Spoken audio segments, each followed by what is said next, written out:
happens is the result of trillions of experiences, trillions of feelings, trillions of emotions, trillions of thoughts. I call it my EFT. And I don't know if I ever mentioned this to you. This is not from me. This is from the real smart guys at Harvard and MIT. Is that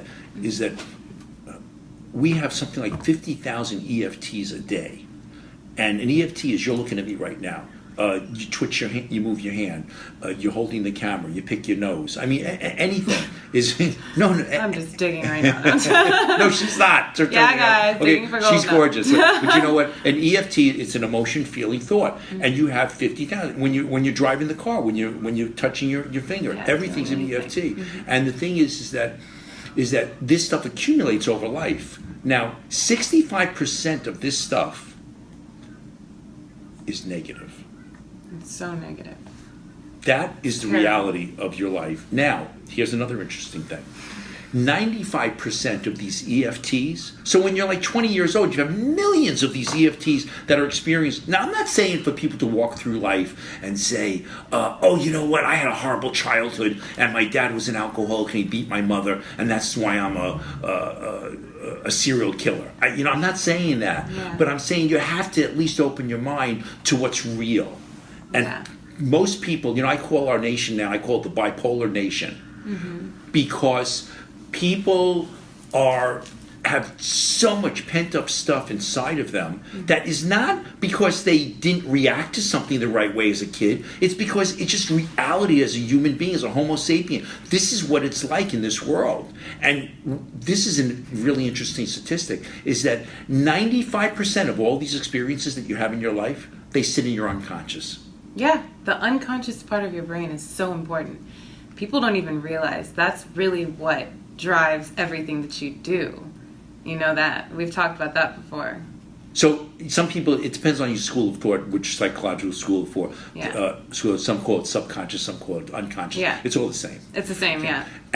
So the thing is, think about this now. When somebody does something, when you do something today, when producer does something today, anything you do, only 5% of it comes from your conscious level, from your conscious mind. Yeah. Is that amazing? It is. So what I talk about is we've got to somehow figure out how we can raise our consciousness, our personal consciousness. In other words, what I mean by that is raise the stuff that's on the inside that you don't even know about. And you could do that through meditation. That's what meditation I think I have done that. I mean, honestly, like I was telling you, when we first met and you started talking about yoga and stuff, I was like, yeah, like ever since I did yoga, it did change my life. I'm not going to say, that's the answer to everything. Everybody still goes through issues, even if you do yoga every day. But I can kind of see things a little differently and then, I guess, learn to feel things a little bit differently. But I still, like I said, feel everything very deeply.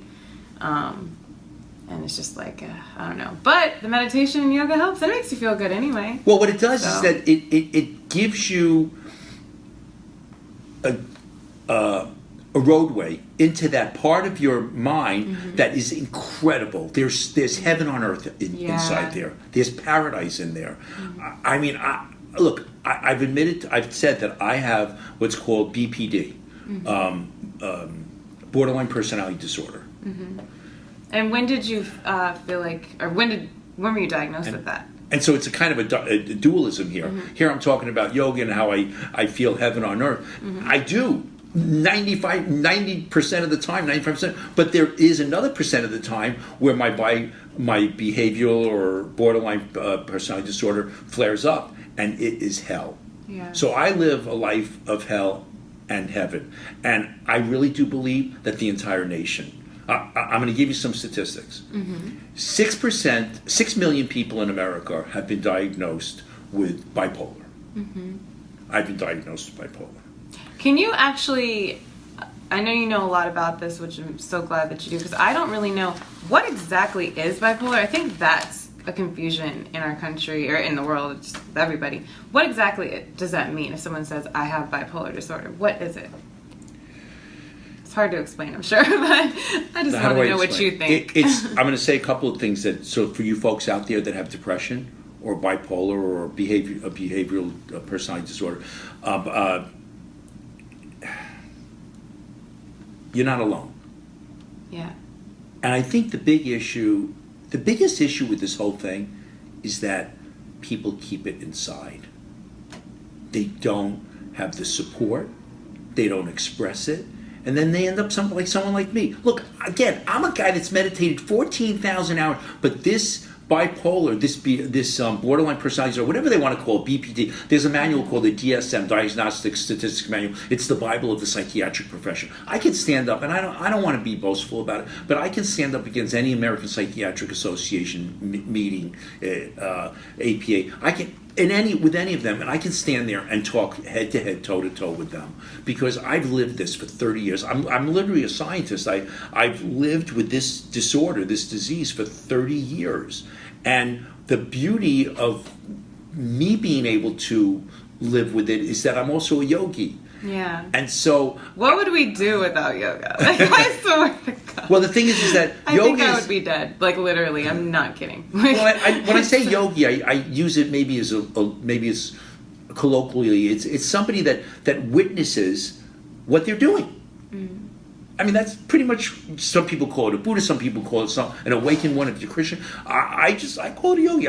You can call it whatever you want, but it's this ability. I make a joke. I have disability instead of disability. I say I have disability to witness this kind of stuff, and the poor souls of the world. Let me just go back to the statistic: 6 million people diagnosed with bipolar. No, those are people that take drugs like lithium and stuff. I took 143 different drugs.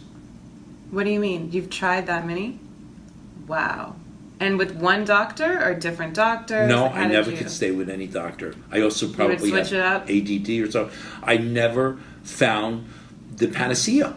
Yeah. And so I had 8 shrinks. Oh, wow. Over the years. Every maybe couple of years I would switch to another guy.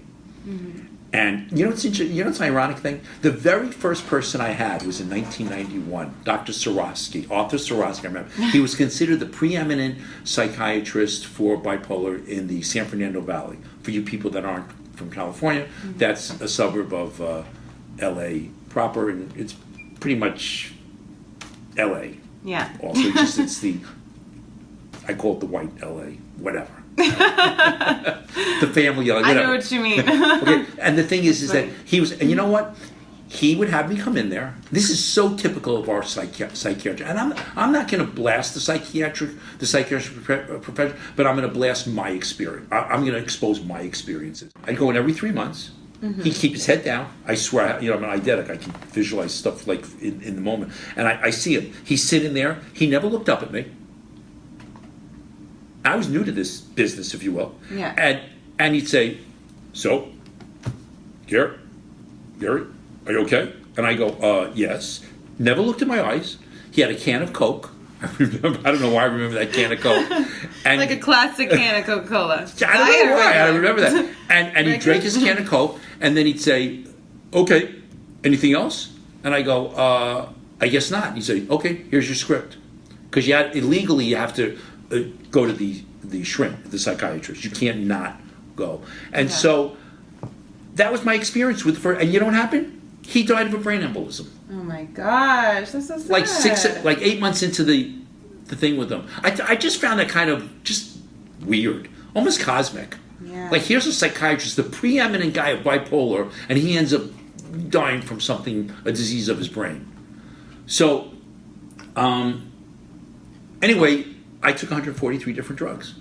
Just nothing. They say you got to take the right cocktail, but the only thing is that everything in the world has an equal and opposite effect. So while it's curing or helping out one organelle or synapse or whatever you want to call it, or organism, part of your body, whatever it is, it's killing another one.